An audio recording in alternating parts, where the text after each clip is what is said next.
capitalists have been building bases over there furiously. So I can't see them building all these military bases and then leaving them empty. Sure. Doesn't make sense. Absolutely. But what she does say in this letter is just more of the same empty rhetoric.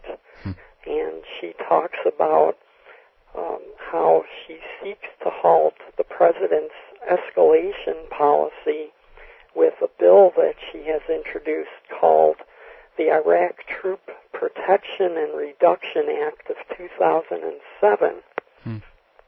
And she goes down to say that specifically, my bill would cap the number of troops in Iraq at the level before the president's escalation. It would be against the law to send more troops.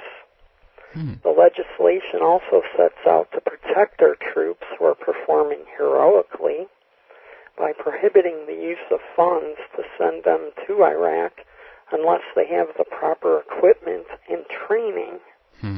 This is critical in light of February's Department of Defense Inspector General report, which concluded that the U.S. military is still failing to adequately equip our soldiers in both Iraq and Afghanistan.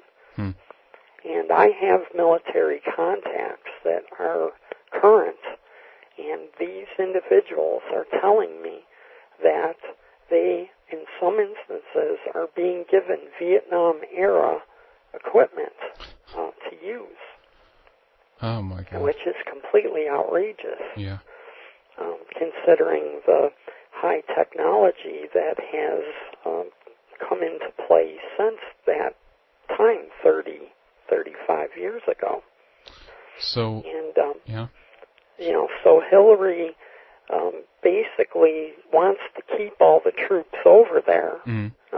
She says that she doesn't want any more troops to be there, but all we need is one more false flag situation, and as you had just mentioned and posted the article by Webster Tarpley about this Operation Bite, April 6th sneak attack on Iran, which I have been told 3 months ago would be a one-day-long military airstrike. And that's exactly what is described in Tarpley's article. Yeah.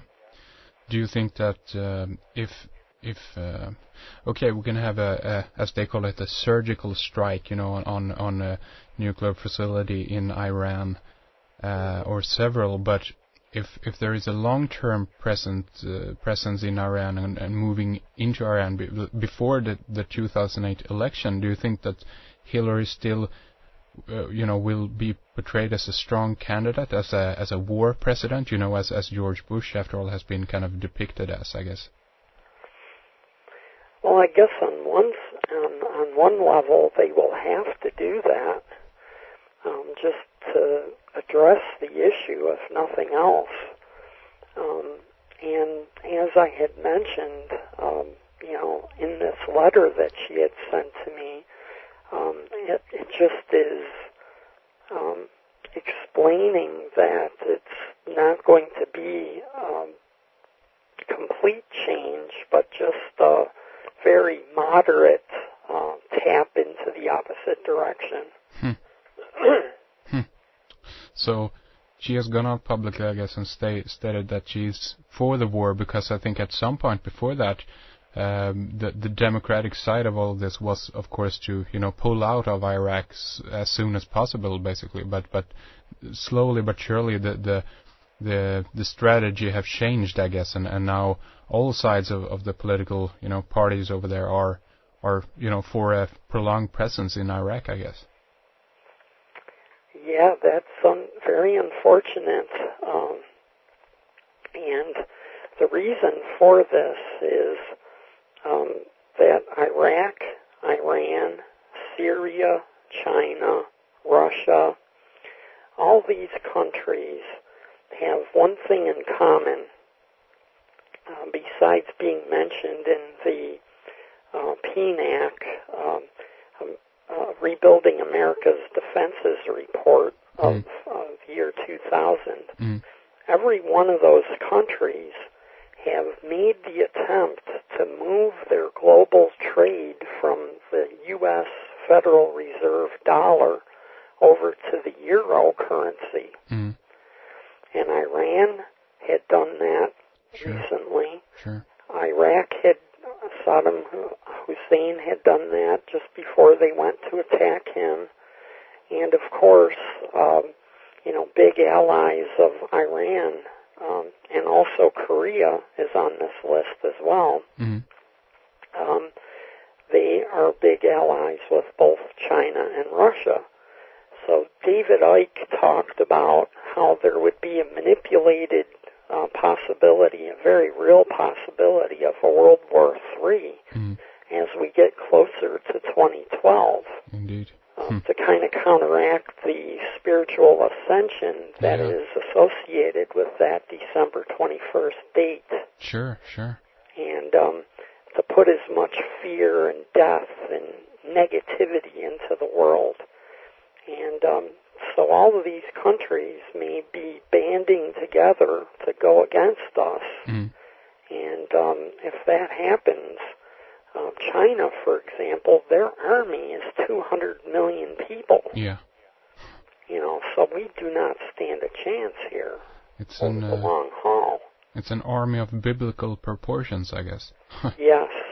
200 million. Yeah, it's amazing, but in regards to that, I mean, do you have a view on things that, that the same side controls, China and Russia and that, axis as the same, side that controls the Western axis? Yes, it does appear to be the case. Yeah. And, when we get into the funding and where the funding comes from and so forth, we continuously make our way back to the bankers and to the Rothschilds and to the Rothschilds' American arm, the Rockefellers, are continuously mentioned in the research when you do look into these very deeply. Yeah. And so it does appear that on a very, very deep level, there is very tight control. And you talked about the Hegelian dialectic. This is the perfect expression of that concept, which has been popularized as problem, reaction, solution. Indeed. Which I think is perfect. I was very excited when David Icke brought that out. Me too. Yeah, it's an excellent strategy, and I think we're going to speak more about that in our next segment when we're going to dive into our your article, Anatomy of a False Flag Terror Attack. But one thing I just wanted to kind of squeeze in before here we round things off for this segment.